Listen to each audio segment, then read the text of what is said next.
Hello and welcome to Basement Fodder, the only show whose hosts have found the droids you're looking for. I'm Todd. And I'm Dave. And you're via Skype, my friend. Yes, I'm Skyping it up from my brand new phone The old at my house. prospectors have finally gone over to new technology.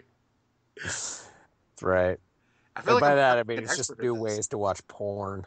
Oh god, yes. I feel like I'm becoming an expert at this. I've done several Skype things now, so I'm starting to get the hang of it. Oh, that's good. I just know answer, call, add person. Well, the That's all I editing really do. process is always fun afterwards because then I can Yeah. have to edit out conversations and or drops of calls in between, which is always fun. Yeah. Yeah. You're like, hey, where'd you go? Where'd you go? They're like, boop. Fuck you. I had a fun show last weekend with our good friend that we met out in person out in Gem City, JR or Fringezilla. We had a good time, but he was insistent that the next time he comes on, you have to be here too because he was wanting to have fun and talk to you too. Oh, yeah. Yeah. I'm sure that could probably be arranged in some way, shape, or form. Oh yeah, absolutely. We had a really good time though. Had a long Cool. talk about WrestleMania and a bunch of other shit. And how it sucked donkey dicks in hell. Yeah, pretty much. Yeah. So I what was his opinion on that?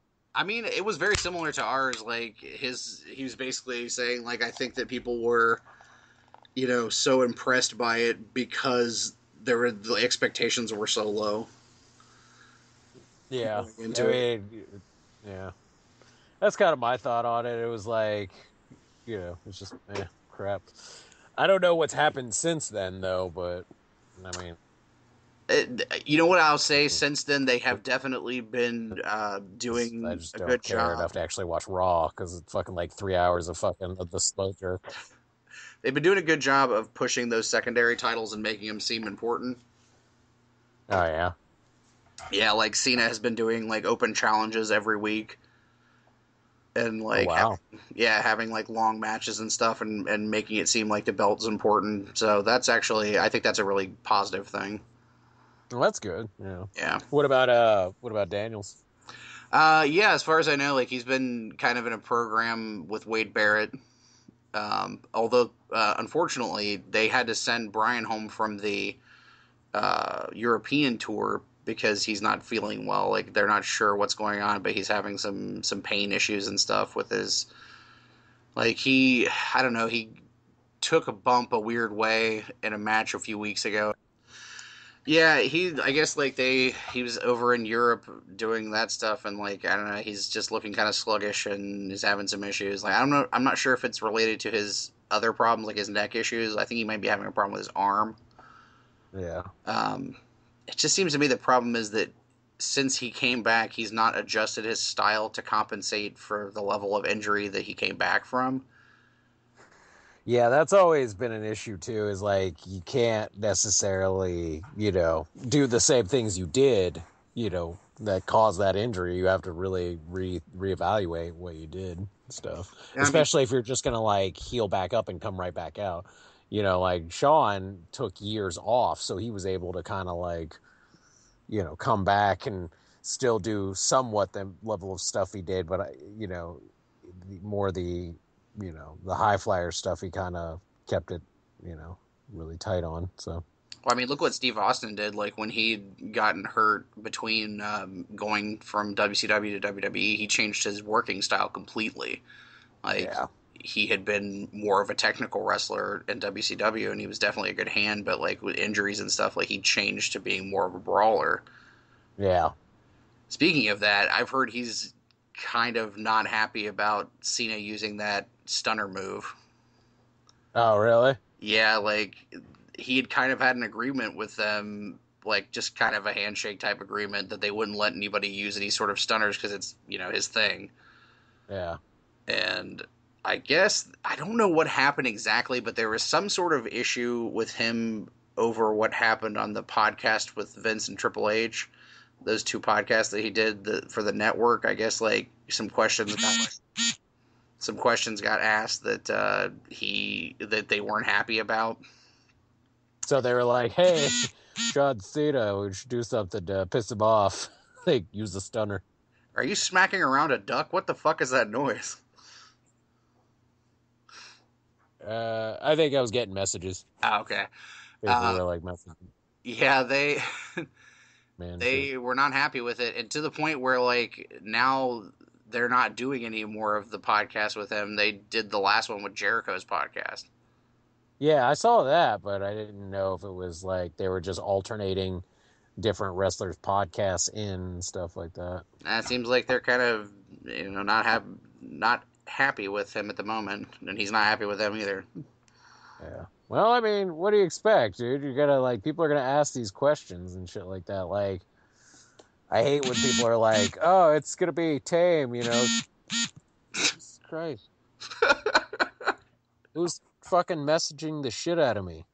I don't know, but it sounds like you're blowing a fucking kazoo every time it goes up. Like, wah, wah, wah, wah, wah. Yeah. Live radio. I wonder if I could actually check my messages while I'm actually still talking to you. Playing a fucking kazoo band on the other end. Hold on. Good God. Yeah, they the funny thing to me is like as much as like when we were watching WrestleMania, like how cool we thought that fucking stunner move looked, he's been doing it in all of his matches and it gets worse every time he does it. Oh, it gets worse? Yeah, it's Cena, so like he doesn't really do anything crisply, you know. Well, yeah, but I mean, like, it didn't look. I mean, it looked to a degree. It looked cool because it was Cena doing a new move. Yeah. But I mean, if it was somebody else, I'd be like, "Wow, that's the shittiest fucking stunner I've ever fucking seen." But it's like I can only imagine it getting worse. Like, oh my God, what's he doing? Like, maybe putting a foot up on the rope and just pushing off and then stuttering. Like, ugh. Like, God damn it, Cena, you. It just looks like a shitty bump every time. Like, yeah. It's awful. I speaking of wrestling, last night when I was working on my latest custom, I was watching the Iron Sheik documentary is on Netflix now. Oh yeah, Sheik. And that was surprisingly very, very good. Like it wasn't a WWE produced one; it was an independently done one. And oh yeah, probably because fucking WWE would have probably fucking zazzed it up and made it all fucking weird and shit. I was like brutally honest about like all of his problems with drugs and shit. I guess like he'd had some drug problems while he was, during the bulk of his career. He'd had some like issues with drinking and cocaine and stuff. But then like his daughter, his adult daughter, was murdered by her boyfriend. And God damn. yeah, like he choked her to death. And once that happened, like he went off the fucking deep end with like he started smoking crack and like heavily doing cocaine and shit.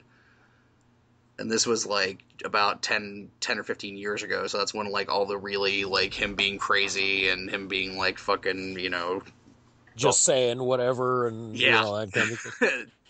And it's like damn. getting into that stuff and like it was pretty fucking interesting. I enjoyed it. It was definitely worth a watch. I saw that they put a lot of new stuff on Netflix. One of the things I'm excited to watch is that Babadook movie is on there now. It's an interesting looking horror movie. Oh, did they? Yeah, that's the other thing that I forgot to say that came out. I saw when I was at Walmart. They saw that fucking. I was just excited they put Jin out, and then I forgot that they put the Babadook thing out, and I was like, damn, those are two really interesting movies. I'm gonna have to watch. Yeah, it's on Netflix, and I had it on my list. I'm definitely gonna watch it. I'm actually pretty excited to watch it. I've heard really good things. Yeah. Nope, I'm almost done with fucking first season of the Daredevil show. So. And the internet's been going batshit insane about the Daredevil. I haven't actually started it yet.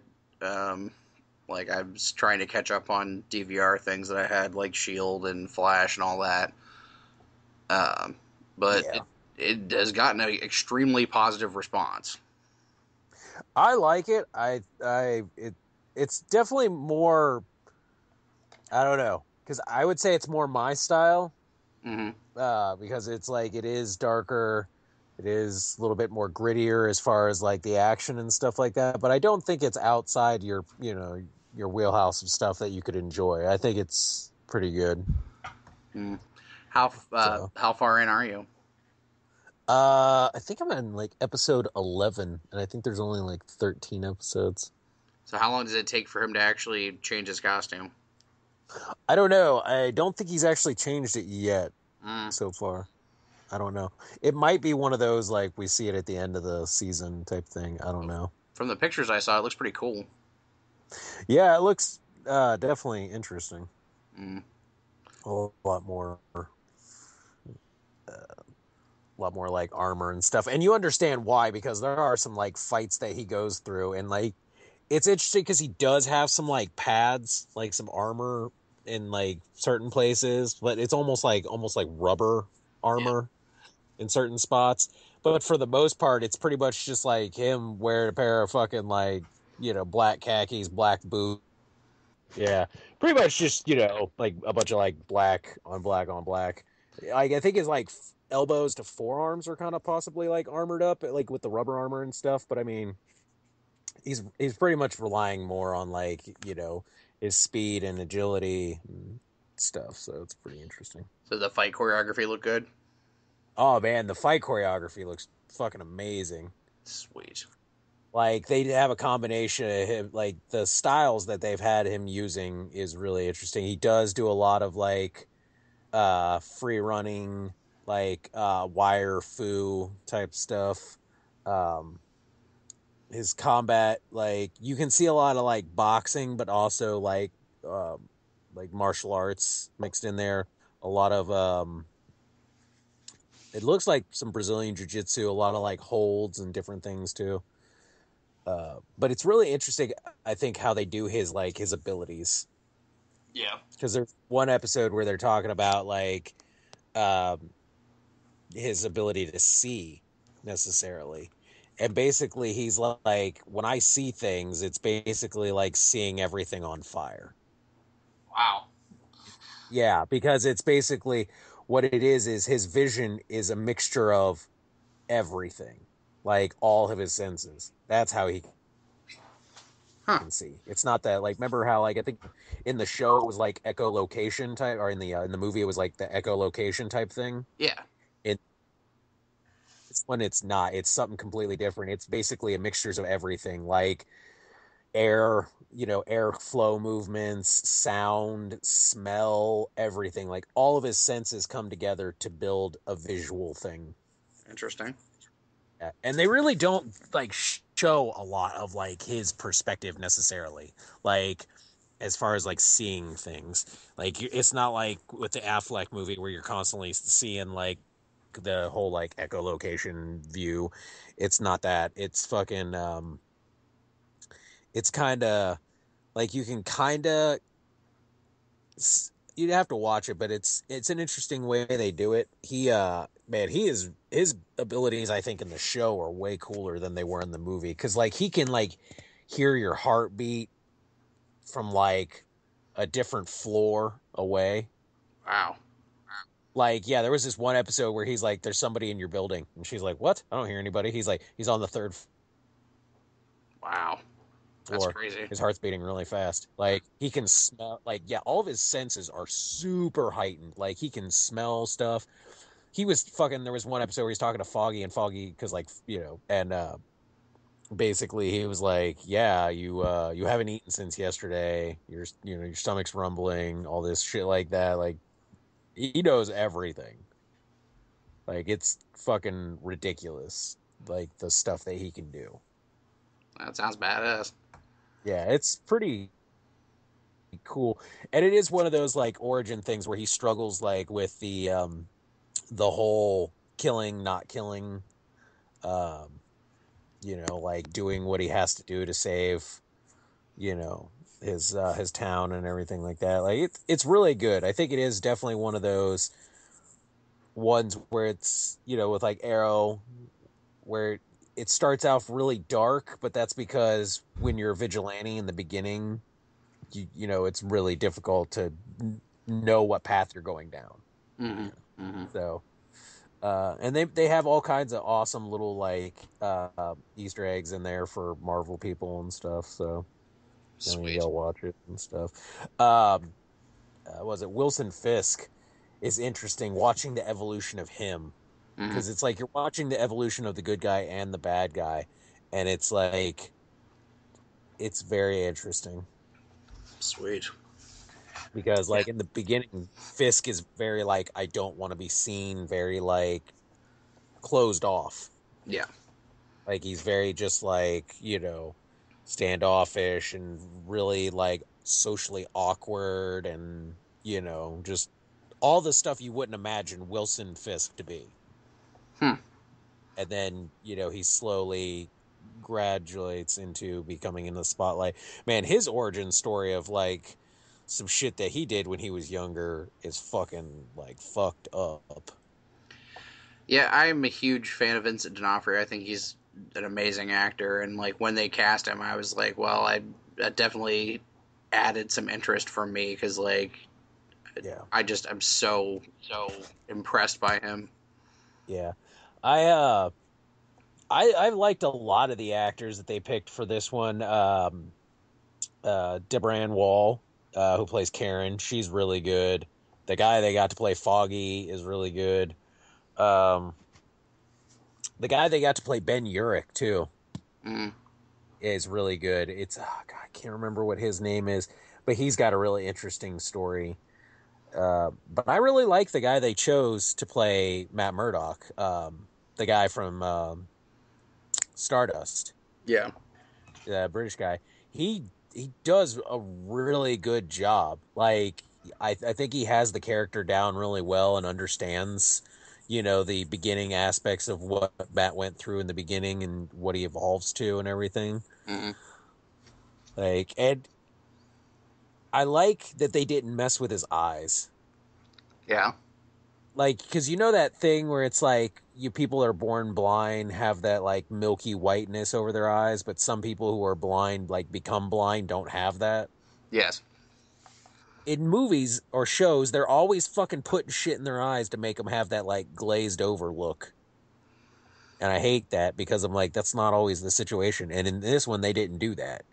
It's just basically, I like how they do it because usually when they're like they put the shit in their eyes, they're all like, now look off like you're Stevie Wonder type shit. Where you're just like, you know, fucking like that. And I think in this one, the guy was like, they actually made have researched this stuff, and basically he was like, just look like you're looking over their shoulder. Yeah. Don't look directly at them and stuff, but kind of like look in their general direction. He's Right. like, because you hear them, you know where they're at. Like you can see as far as that goes. He's like, you're not staring them dead in the eyes, but it's kind of like you're just like looking over their shoulder type thing. So it's a lot more believable, I think, to me. That makes sense. Yeah, they're not doing that like fucking Stevie Wonder, Ray Charles, fucking head bobbing around thing.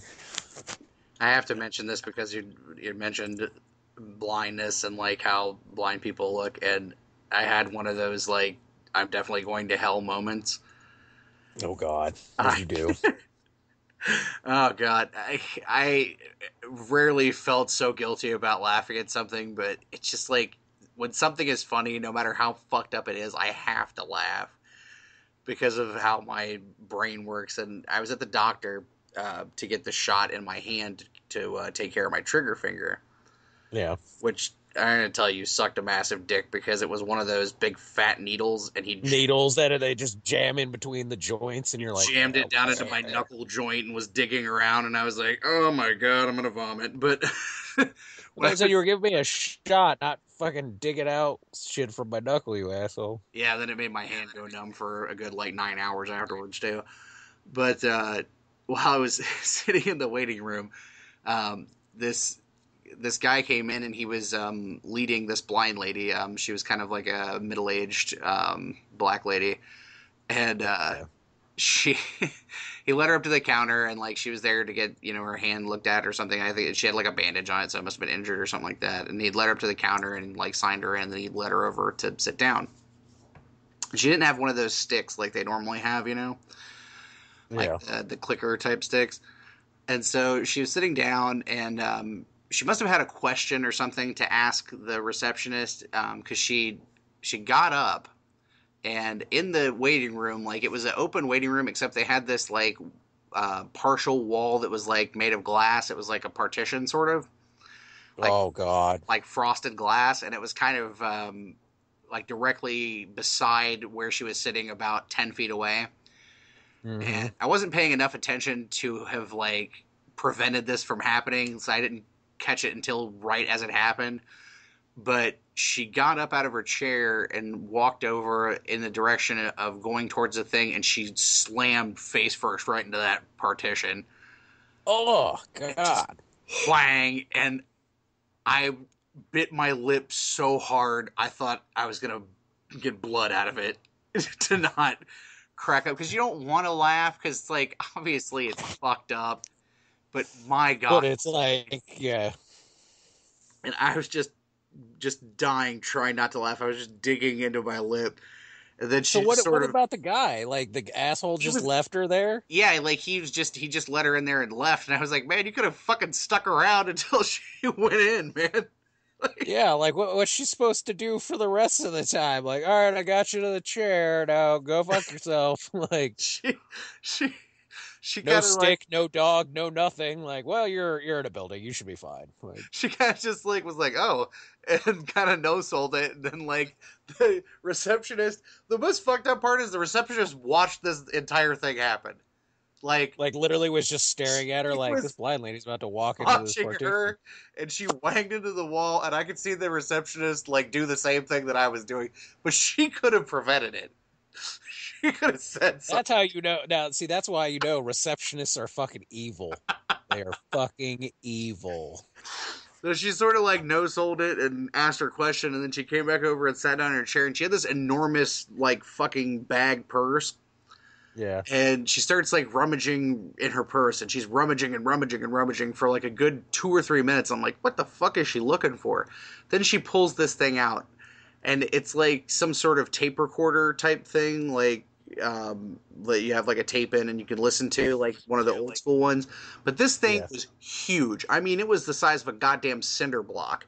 And I was like, how in the fuck? Like, I know you're blind, but that thing is massive. How did you not find it faster than that? Yeah. I just With wonder what the hell else is in your purse that was like being blocked. with the sheer size of it, it was like as big as half of her purse. How did it take her this long to, like, did she have a bag of holding or something? Like, Pretty much. what the fuck? Then she Like, gets what it is out. this small portable hole? There's another universe on a keychain. Oh wait, giant 1984 voice recorder. There you are. Yeah, and at Like, this point, like, I've stuck my fist into my mouth, like, and biting my hand not to laugh. And then she, like, turns it on, and then it's really fucking loud, like, to start with. Then she starts hitting the volume button, and because it's, like, for blind people, it talks when you hit the button. So, like, every time she would hit the button, it would be like, volume down, volume down, volume down, volume down, volume down. So she hits it like to where it's an acceptable level, and she gets it like up close to her ears, and then she figures out, like, I can see like the wheels turning or whatever, and she figures out like, oh, I've got headphones. So then she rummages for another good 5 minutes but could not find the fucking headphones. And I'm thinking, like, should I ask, like, does she need help? But then, like, you know how sometimes blind people get angry if you try to, help them. And yeah, that's like I'm a dependent person. I can do what I need to right. do. So I was just like, no, I'm not gonna start that. I'm just gonna pretend I'm not here. And so she finally says fuck it and just starts listening to it. And she gets like 15 seconds into whatever she's listening to, and then they come to get her for her appointment. Oh god. I was like, oh god, all that fucking rigmarole for 15 fucking seconds. God knows when I'm done and that asshole who fucking left me there comes back, I would just beat him with that fucking purse. I take that Like, you giant son of a bitch. fucking cinder block tape recorder and beat his ass with it. Fucking left me to walk into a fucking glass partition, you son of a bitch. I'm like sitting there like, I'm going to hell. I can't help it. It's just I don't think you're going to hell. I think the guy who left her is going to hell. Like, him and the Jesus. receptionist for sure. Oh yeah, receptionist's the devil. She already knows what the hell looks like. That was severely fucked up. But it put me in a Bitch. good mood before I had to go in there and get a giant needle shoved into my hand. Yeah, you're like, well, at least I'm giggling, and now I'm crying, but I'm still kind of giggling. Now, it was more like I was trying not to vomit. I was like, oh Yeah, god, you're like, please oh. stop digging. Please. Oh god, I can hear my knuckle. Oh. Like I don't It hurt like a bastard. deal well with pain of any kind. Please stop. It hurt like a I bastard hard. Then he's imagine. like, well, it'll take like 6 weeks or so before you'll notice that it's working, if it works. And I'm like, what the fuck? 6 weeks?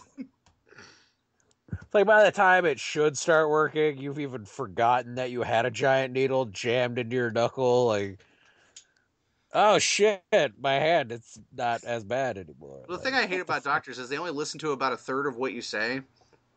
And Yeah. so, like, he's fucking with my hands and he's trying to get my hand to do the thing that it does. But I explained to him like 3 fucking times already that it only does it if I've been working for a while.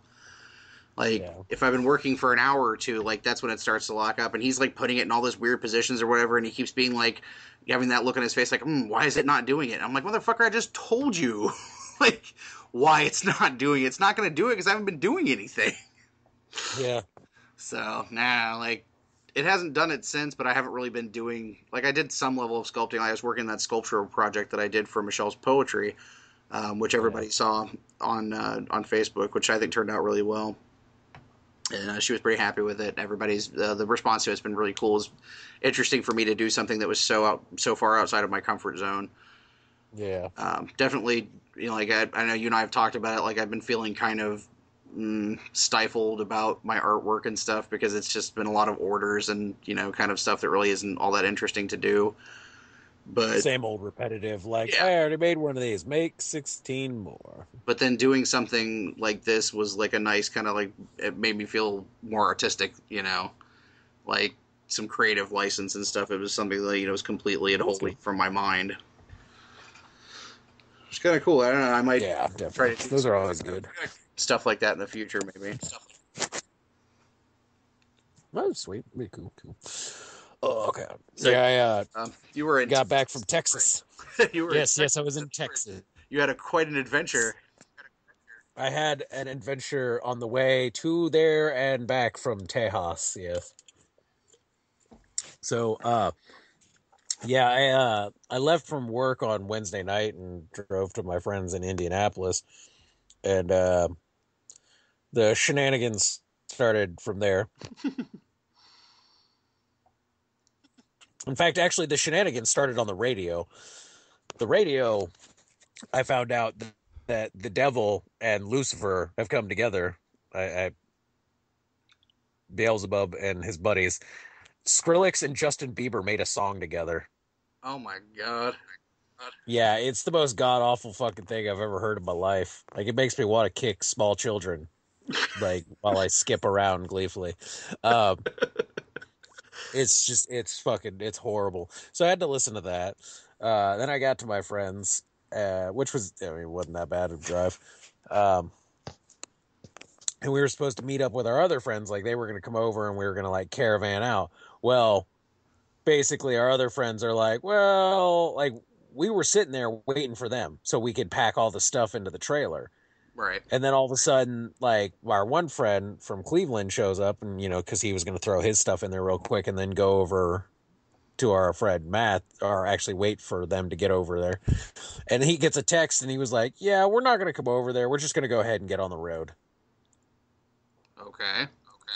Yeah, we were like, what the fuck, dude? We could have left like almost 2 hours earlier had we not like waited on them. So it was definitely one of those things. It was like, what the fuck? Plus, later on, it will come into play that they left without us. Yeah. Like, they didn't wait on us. So we start driving. We get out there. There's 5 of us in the truck. And, the back of the truck's not bad, but it's definitely one of those, like, being stuck in here for 16 hours is going to suck. It's like it's an extended cab, but it's not like a super luxurious extended cab, you know. So we get through there and we're driving and doing the stuff, and it's not bad. We go through a bunch of we go through Illinois and Missouri and fucking we get through a bunch of the states and shit. And what is it? We get in there in the morning, or like we start going through. We went over the Mississippi River, which was cool. That was cool. But basically, like when we get into the daytime, that's when shit starts getting crazy. So first off, we get stranded in Arkansas. Like the truck runs out of gas because we were trying to get off on this exit to get gas, and we basically get boxed out by these two semi trucks. Nice. Yeah. So my friend is like, he used to live in Arkansas. He's like, well, there's another gas station at the next exit. Well, he hasn't lived in Arkansas for a while. So when we get off on that exit, the gas station's shut down and like halfway destroyed. Nice. Mm-hmm. So basically, we like run out of gas 8 miles away from another exit where there's gas. But because we're pulling the trailer, we didn't have enough. Like we weren't going to make it. So we ended up parking at a liquor store, which was right next to a porn store in the middle of fucking nowhere. Shit you not. Yeah. So we go to the liquor store to see, and it's some fucking old crotchety asshole fucking just is like, yeah, fuck yourself. I don't care what kind of problems you're having. So we call AAA and we try to get the information. Dude doesn't even know where he works. Like literally doesn't know the address to his business that I'm pretty sure he owns because he's sitting in a lazy boy recliner watching fucking sports of some kind behind fucking, which has to be nothing less than like 4 inches thick bulletproof glass. So that's shenanigans. So I was like, screw it. So we go over to the porn shop, which a porn shop in the middle of nowhere in Arkansas. This is where we go. So we go in there and there's a girl working. And she was actually really nice. She was really friendly and super helpful. We're like, hey, like, where are we? What's up? All this type of thing, the bathroom. She was like super helpful with everything. And there was just creepers everywhere in Arkansas. I saw some of the most expensive sex toys I've ever seen in my life. But, she was really nice. And we were talking about the old guy. Like, man, fuck that old guy, dude. He like, she was like, oh, you have no idea. She's like, I've worked here for 4 years. I've worked next door to this guy for 4 fucking years. He cards her every goddamn day for cigarettes. Like, buys them all the time. He fucking cards her every goddamn time. Asshole. Yeah. And it's just like, holy crap.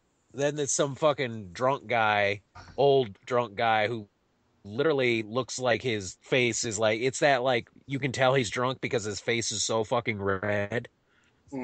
Like, he shows up with his 2 dogs, one of which apparently cannot use one of its legs. Like, its leg is still there, like its back leg, but it like extends out, like it can't be bent. It's just fully fucking extended.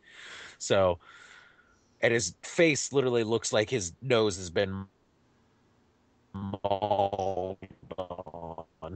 Like it was a chew toy. It's just bad. But he's fucking drunk and he's trying to talk and he's all like blah, blah, blah, blah, doing some dumb shit.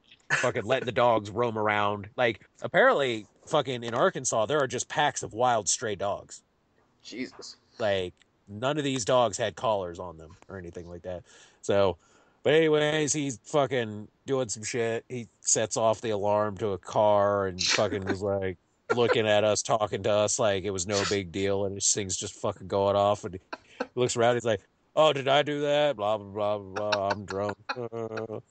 The only nice thing this guy ever did was he helped the handicapped dog back into the truck. But I mean, for the most part, this guy was just fucking retarded drunk. Just retarded. You know who he reminded me of? The human guy, the old human guy from the Fraggle Rock show. Oh God. Yeah, the one with the Muppet dog Yeah. who's all like, rah, rah. That's like, imagine an Arkansas drunk fucking hobo version of that. That's what it was. And fucking, so finally the AAA guy shows up, fucking puts gas in ours. We get there. We get on the road. We're only there for like 45 minutes to an hour and shit like that. It was cool. So we get on the road, and I mean, we just fucking get hit with rain. Like, just it happens. We knew it was going to happen. It had called for rain the whole fucking weekend. We were expecting it. What we didn't expect was, well, I didn't expect this. I was worried about it, but I didn't expect it. Tornadoes. Jesus. We drove through two fucking tornadoes. Like one in Arkansas and one in Texas. We drove through, like, literally they're like everyone's phone in the fucking car is freaking out, like tornado warning or tornado, whichever the one is, like there's a tornado above you, like Yeah. the watch or the warning or whatever. They're like, yeah, literally it's sitting right fucking above you, and we're all like heads out of the car like, yep, there it is, it's just right there. I mean, there was fucking clouds swirling and they were fucking low as shit, and we were just like, it is literally right there. Sweet Christmas.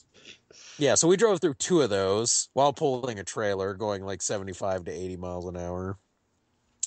So we finally make it to the site where we're having the event, and we make it there at like 8 o'clock. We left at like midnight, and we made it there at 8 p.m. the next day. Good God. Yeah, it was like that kind of ordeal. It was fucking crazy. We saw all kinds of fucking crazy shit. Motherfuckers are retarded. So we finally get there. It's a Girl Scout camp in the middle of fucking Nicaragua, Texas. And what we don't know because we can't see, and we're putting down our stuff and fucking, have our hands down there. Fucking, all of a sudden, I start fucking feeling like something's fucking just gnawing on my fucking hands. And I look, and there's fucking fire ants everywhere. Oh, shit. Literally, the area where the tent city was on nothing but a giant fucking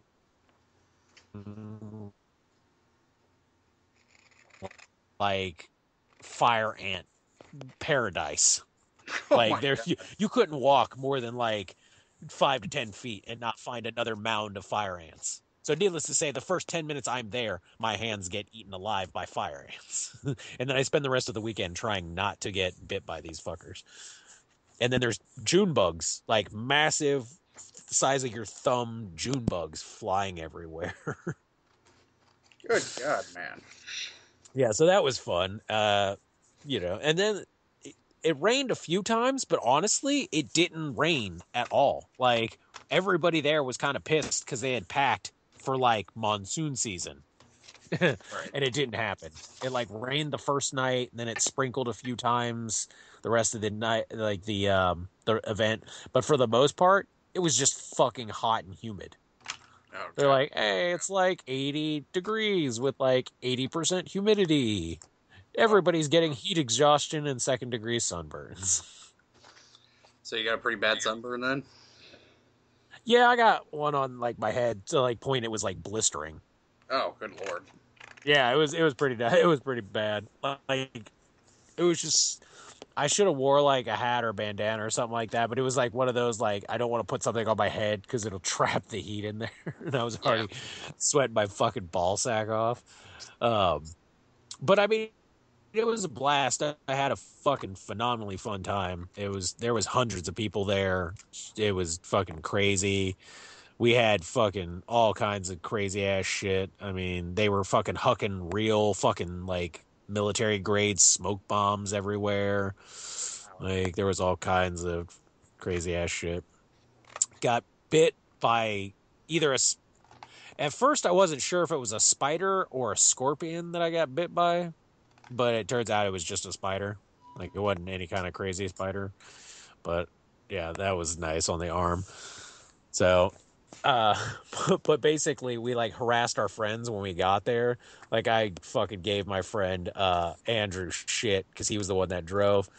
And he was like, oh no, man, yeah, we heard about you guys running out of gas. I was like, yeah, it sucked. Had like our caravan been there, We probably wouldn't have been stuck there that long. You dick. You fucking Asshole. dick. It was like, I was like, that's why we were supposed to hang with the crew. K-oo-oo crew. And I'm like literally like I'm sitting next to him and we're all talking about this stuff and I literally put like my face right next to his, like my face pointing right at his, like basically holding the phone up next to my head and I'm basically like yelling this at him, and everybody laughing their fucking ass off and he's like, I deserve this, I know this, and I'm like, yeah, you do, asshole. You fucking dick. So I blame yeah, you for everything. I blame you, motherfucker. It was fun. We packed up early and got all our shit out on Sunday and fucking, went home and that was fun. Except for fucking, oh my God. Okay. So everybody was fucking tired. Everybody was fucking tired. Cause like we just did an event where like most of us stayed up all night. Like, so we're all fucking like chugging down Kickstarts and Monster Energy drinks like it's fucking tea. Like it was bad. But I mean, it got so bad that we had to stop in either Missouri or Illinois and sleep at a rest stop. Right. Like the whole caravan of people, because we were fucking dying. Like the only people that could drive the truck were fucking like, I can't keep my eyes open. So we ended up doing that. And yeah, once that happened, I knew there was no chance that I was going to make it back to work on time, like to make it back. So I ended up having to call off on work on Monday, but I wasn't too worried about it. I felt like shit anyways from the spider bite, being trapped in a fucking car for that long, the sunburn, the chugging massive amounts of fucking energy drinks like a bastard. As I say, you'd have been an angry fuck at work anyway, wouldn't you? I wouldn't have even been alive, dude. I fucking would have passed out. Like as soon as I got home, I was all like, I was out. I was dead to the world. So, but yeah, it was an adventure. It was definitely fun. I'll definitely do it again. And it was really interesting to go to because like I've been playing Dystopia for over a year now, but I've never been to another chapter or any other event. I've only been to like mine, my Right. local one. And it was really interesting to go out and like meet all these people. Like, dude, there was people from fucking all kinds of places, California, fucking New Jersey, like everywhere. Wow. They all came in for that event. Then you're going right back this weekend to do your regular one, right? Yeah, to do the regular one, so that should be fun. You're a glutton That'll for be punishment. like, yeah, pretty much. I'll be kind of taking it a little bit easy on this one. I'll be like, all right, fuck you guys, because like, man, whew, I was just fighting non fucking stop in the dark, like just beating the shit out of people. But it was a fucking blast. Like, I think I like this game more than the other ones that I've played because it is so like it's that combination of like real world and visceral, Right. because like your characters have like things that you need to go do. Like you have to go fish or you have to go, tend to crops and different things like that. Like to get stuff, you have to go do things. You can brew, alcohol or, do all these different like real world like professional jobs type things, make prints, build things, you need the materials for them and the blueprints and all that stuff. So you're doing all that and then at the same time, at any fucking given moment, a horde of zombies, a fucking gang of fucking crazy raiders, all kinds of shit will fucking just show up and start fucking attacking people, kidnapping them, attacking them, fucking blowing things up. We had mortar attacks the whole time, all kinds of crazy shit. So it's like you're trying to do daily world shit, like to survive in this game. And at the same time, anything and everything, fucking Mad Max and George Romero can fucking think of is just being shoved down your fucking throat at any time. Like I think the only time is like maybe between the hours of like 4 and 8, and that's like that's pushing it. Maybe like 4 to like 6:37. Man. Like, they gotta at least give you like 2 to 4 hours of sleep. Reminds me of something I was thinking of. Like, I'd read an article that, of course, you remember that, like, I was a big fan of the Revolution show. And, Oh yeah, definitely. Yeah, yeah, it's a very like that too. Very yeah, steampunk, that's what all I was kinds of. thinking. Yeah, like, and the article that I was reading was that they're going to be doing, like, a mini series, a comic mini series to kind of wrap it up, um, as, like, an addendum to the show, since they really didn't get to have an actual finale. Oh, sweet. And I was thinking, like, man, Revolution would make a very interesting LARP. Yeah, it was just like it's. And I think, Oh like, God, yeah, definitely. I think it would be like that world is like tailor made for LARPing, and like I think it would be a hell of a lot of fun. And like that's the thing with like Dystopia, it's basically it is like that world. They're fucking we've got things called diesel jocks where they have to like hodgepodge cars back together. Like, there's all kinds of crazy ass shit in there. There is like electricity to a certain degree, like power, but it's like very like old school, like windmills and fucking hydroelectric power type stuff like that. Very like basic stuff. You Right. know, so it is basically like Revolution, mixed with some Mad Max and some zombies and mutant craziness. Yeah, of So, all the different ones that you guys have played and talked about and stuff, it's the one that holds the most interest for me. and I understand that, like, I'm a fantasy person at heart, but I Yeah. understand because even doing fantasy stuff, it's like fantasy and sci-fi, especially because that's so far, like, your imagination really has to go. Whereas, like, steampunk and post-apocalyptic stuff is very like you can you can just do that. It's easier. Like, and not in a bad way. I mean, like, making fantasy garb or sci-fi garb is really is a big thing. You have to make it look really good and do all that stuff. Whereas the post-apocalyptic and steampunk, you really are just being crazy, mixing things. Like, we've got people that look fucking insane. They actually just posted up pictures from the event, and there was over like 800 pictures, and you see all these different people in their gear. Like, it's crazy. They just go to Goodwills and swap markets and fucking all these different things and buy shit and tear it up and re-sew it back together. Like, my friend has armor that's made out of like tires. Wow, I bet that's hot as fuck. Yes, it is. He actually said he's only going to wear that in the winter now. But it's like, there's people that have armors that are made out of like pop tabs, license plates, like all kinds of random. And that's the thing. It's like, use your imagination, think the world is over, and like, or at least like, civilized world is over. All the shit that you see around you is like decaying and, in a fucked up state. And then like all this shit that you find uses like weapons and armor and fucking people with stop sign shields and fucking, wooden half gear axes and all kinds of crazy shit, you know? Yeah, it's definitely interesting. Yeah, it's pretty crazy, and it's crazy to see what things come back too. Like, a Hmm. big thing that we deal with in our chapter is slavery, Yeah. because the ironworks are known for having iron slaves, and my friends and I are basically we're abolitionists. We're like undercover abolitionists, and it's definitely interesting dealing with that. There's drug usage because the game itself is like 17 and older. Like, it's very like adult themes and stuff. There are drugs, there's alcohol, you know.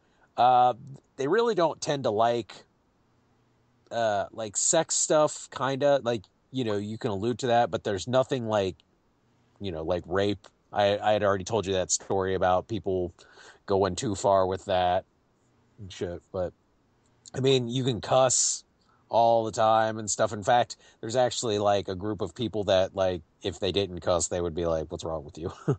But it's very just real world, very like bleak of humanity type stuff. It's really, really fun to do. It's definitely different. Well, I'm glad you had a good time, and I'm glad that the Arkansas hillbillies did not eat you. Yeah. Needless to say, I had all my knives out with me. I was like, wait for it, wait for it. Wait, One wait, banjo and it's on, yeah. motherfucker. So wait for the banjo, wait for the hills have eyes, motherfuckers, to start roaming out of the goddamn Yeah. brush. We stopped at this big ass gas station. It was like crazy fucking huge. And it, like, inside of it had like all the most random fucking shit ever. And it was called Boomland.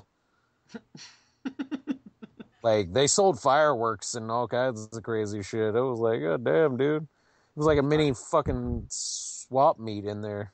Fireworks and truck stop prostitutes and Yeah, lot lizards, all kinds of crazy shit. liquor Yeah, and welcome to Boomland. Yeah. I was like, god damn. that definitely sounds like a adventure to say the least. Oh yeah, it definitely was. It was definitely an adventure. Shit was flooded everywhere. It was all great. Now, I wanted to. I don't know how much you have seen about this, but Fringe and I talked about it a lot on last week's show, and I wanted to kind of get your take on it if you know anything about it. But there's been a lot of this like controversy in the comics lately about people doing the parody covers, like the SpiderGwen cover with the suggestive look to it, and the Joker cover with Batgirl that they pulled from the Joker comic. Yeah, the like Killing Joke one and Yeah. shit. Like There's been a lot yeah, of heat on Frank Cho for doing the. He did a sketch cover parodying the Spider Gwen cover, where like essentially the way he drew her ass, it was like there's no fabric in the world that could cling this much. Like it's definitely yeah. like But I mean, Frank Cho did the one for fucking Doom Kitty. yeah, like he's known for those sort of things. Yeah, it's like I don't understand why all of a sudden now people are getting all up in arms and shit about fucking There's these cover. asshole comic artists and stuff that are like, I would never work with him because of this. And I was just thinking, like, we were like, what the fuck? Because it's, first of all, it's a cover that someone requested to be done at a show. Like, it's not like Yeah. he's putting this out on a comic. This is just a piece of one of a kind artwork that was done for someone. Like, Well, because it's like that. What happened with the original Spider Woman cover that they had to take down because she was doing that pose where her ass was like all crazy and shit like that, and they were all like, "Oh my god!" And I was just like, "Dude, seriously? God damn it, get the fuck over it!" Like, considering how much comics are over sexualized in the first place, I just can't believe that shit like this is actually even registering. yeah. Well, it's because now they're so like, in the spotlight because of all the shows and the movies and all that stuff. Kids are, back in there buying shit tons of comics and stuff like that. I mean, that's good, but at the same time, it's like the problem is when the public eye is on it, it's always a scrutinizing eye and fucking they're gonna bitch and stuff like that. And I'm like, I'm sorry.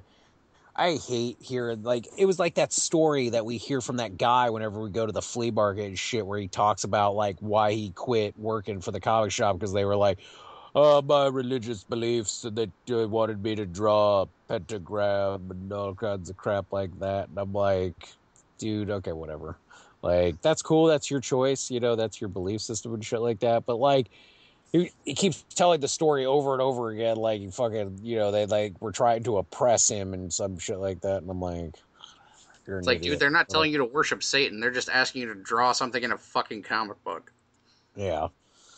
Like, and the character was supposed to be a bad guy. So it was like, you knew he was going to get the crap kicked out of him anyways. But I don't know. I think that shit's stupid. Like, I actually got offended when they took down the Joker one with Batgirl and stuff. Like, because like that is an homage type thing to a really good, really dark, but really good comic and stuff, Yeah. And I can't, I'm like, what? It to me kind of blew my mind. I was like, I don't understand why you guys are having such like a tiff about this fucking cover, but whatever, that's fine. And like the I hate the you know, we've talked about this with like Victor and a bunch of other guys. Like, I hate those comic book guys that are fucking, you know, like, oh, I'd never work with that guy or some blah blah blah bullshit, or fucking cosplays ruining conventions. All those fucking guys that, like, they are not relevant anymore. So to be relevant, they have to sit there and shit on everything and make such a huge fucking noise about it that people finally are like, oh my God. And it's like, oh, now they're relevant again, you know? It's like, get over it.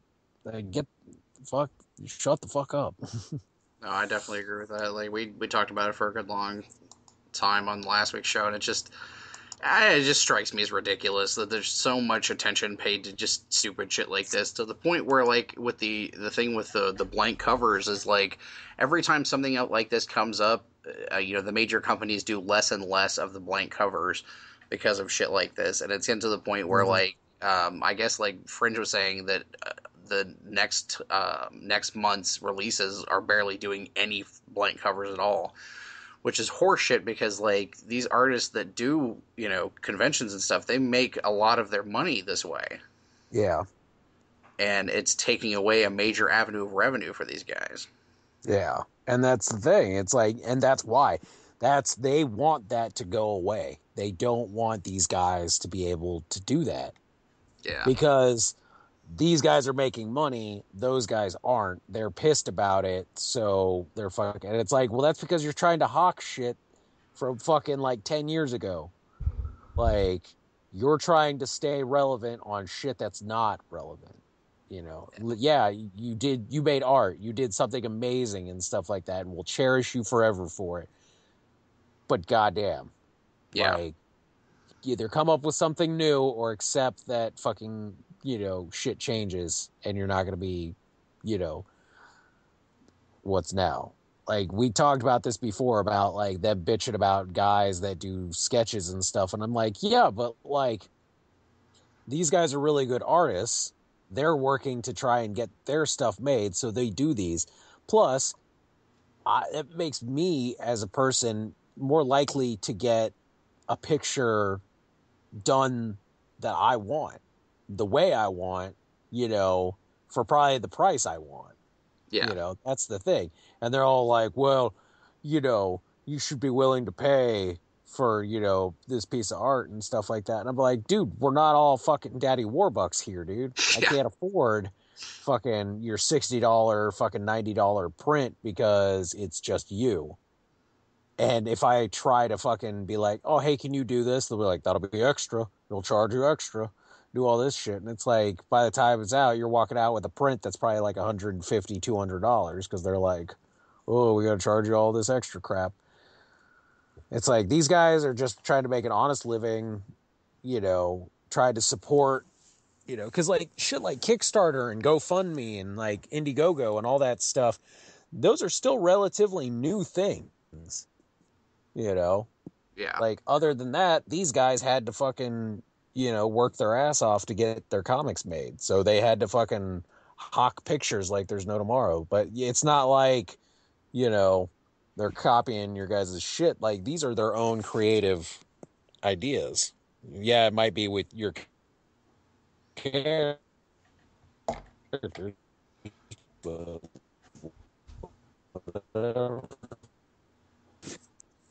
so it's just people hating on what's popular now because they're not.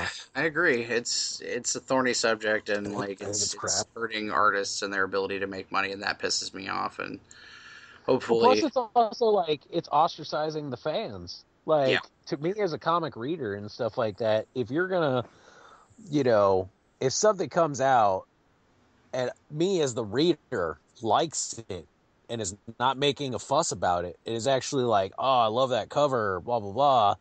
You as some other pissy ass fucking comic person making a stink about it is fucking hurting me.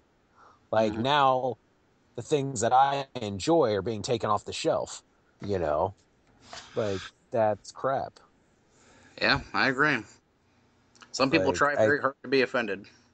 yeah, and I try really hard not to want to put my size 10.5 up their ass.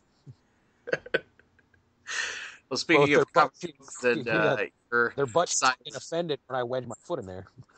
Speaking of comic books and your size 10.5s, in just a few scant weeks, we're going to be performing live and in person at Pack Rat Comics on Free Comic Book Day. Oh yeah, definitely. Are you excited?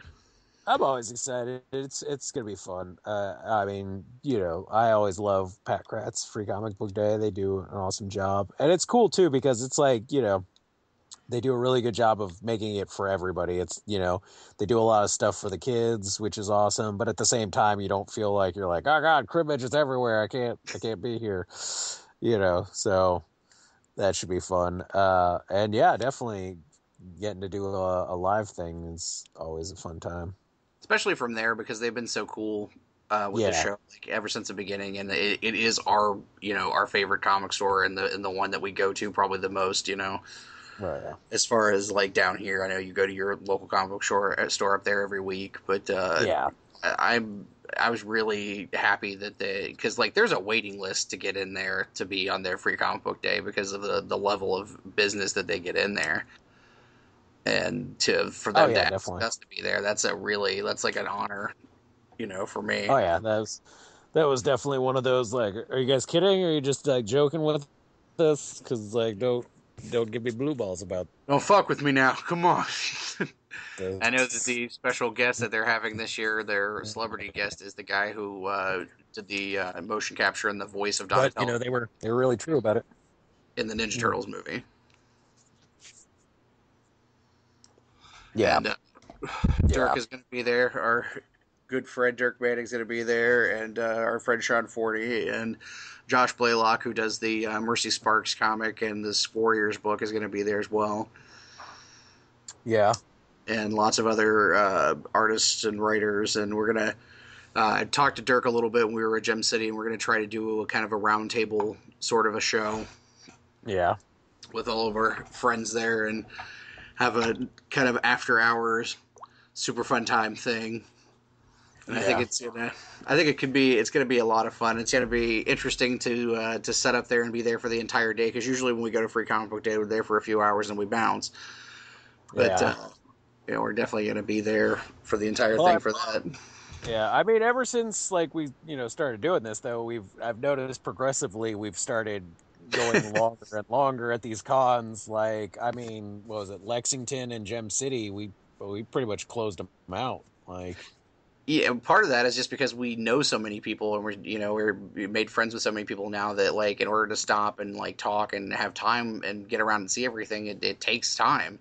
Yeah.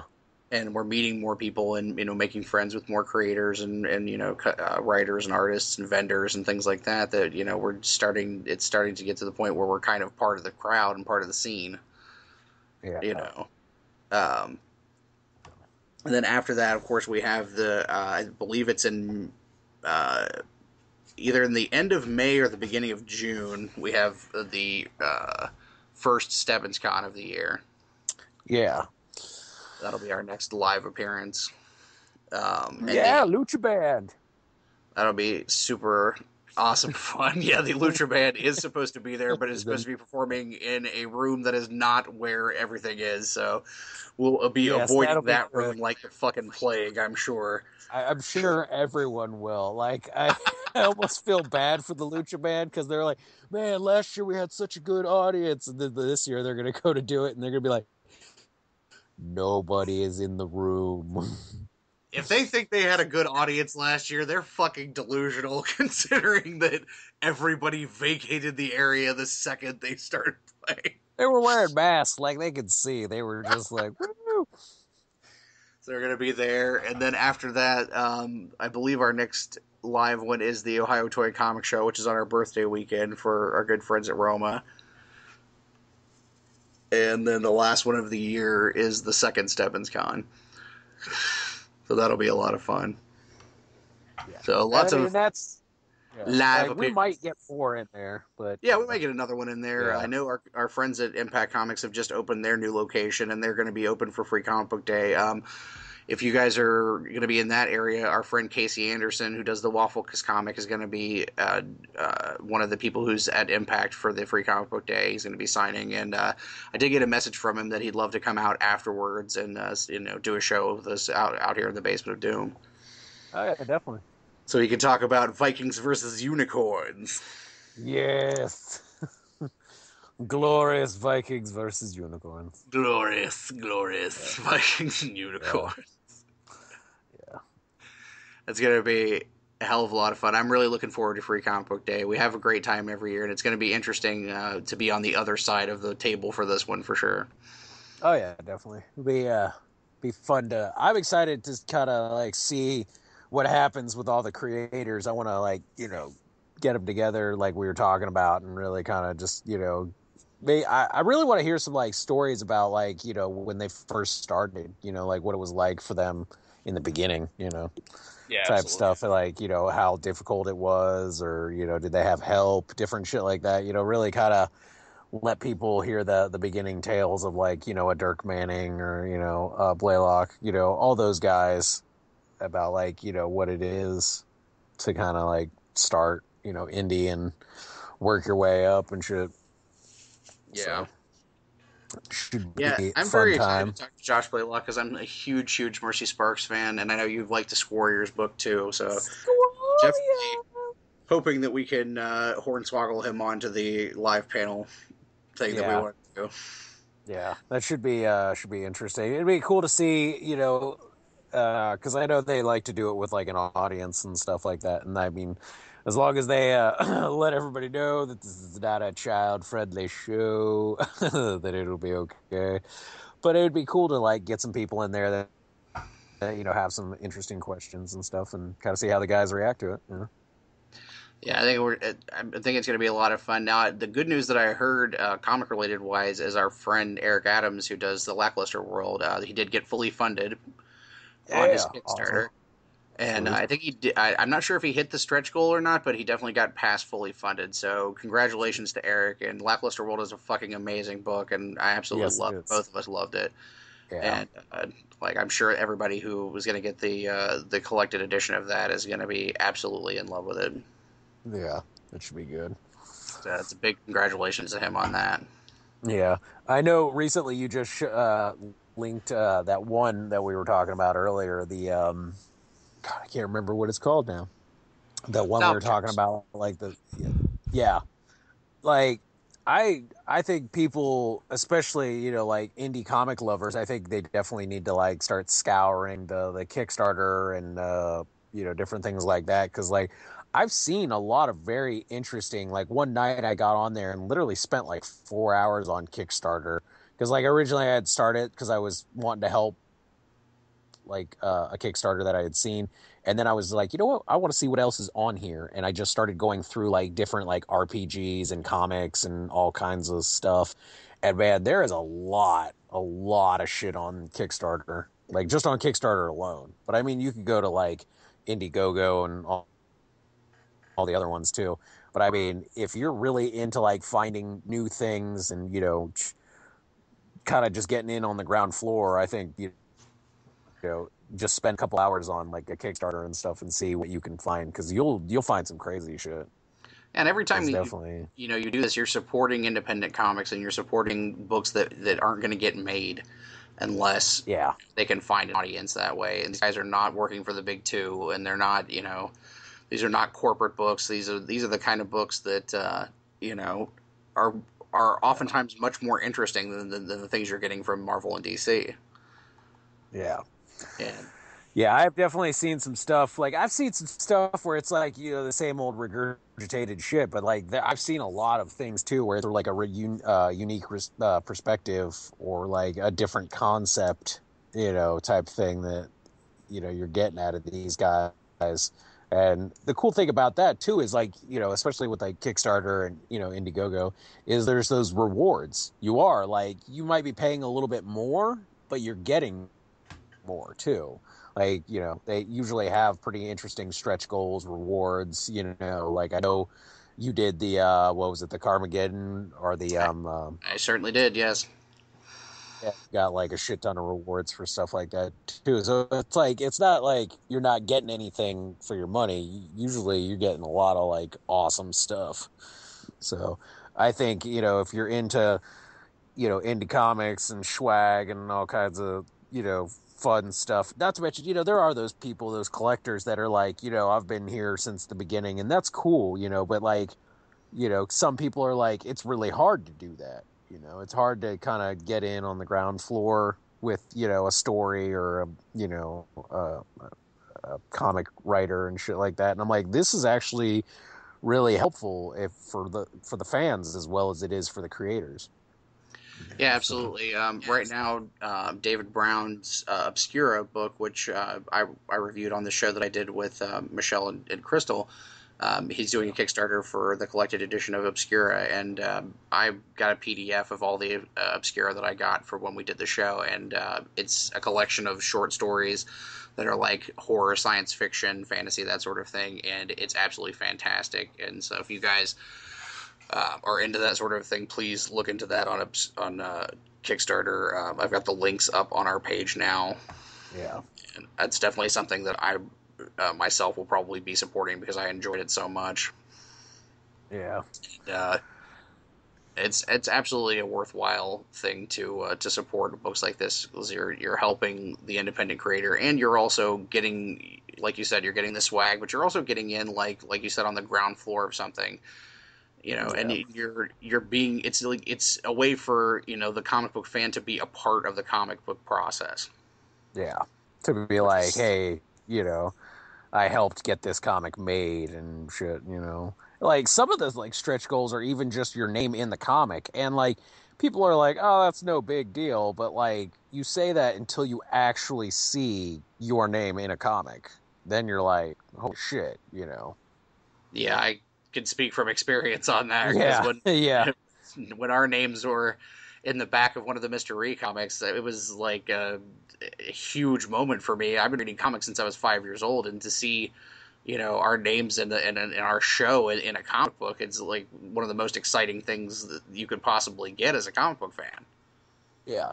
And that's awesome. That's like, that's again, it makes it personal for people. Those stretch goals, those like your names in the comics, the signed pictures, lithographs, shirts, all that crazy, one-on-ones with the creators, or, if it's a movie, they'll like, let you be an extra or fly out to the red things. Like shit like that is how you establish like long-term fans of your stuff, because you're taking something that they like and you're literally like getting as personal as you can with it. Like, and people I think really appreciate that, because it's like, as much as I like Marvel and as much as I love DC, you can't get personal with them unless you have like this fluke of amazing luck that you went to a con and met some people, or fucking some people work there.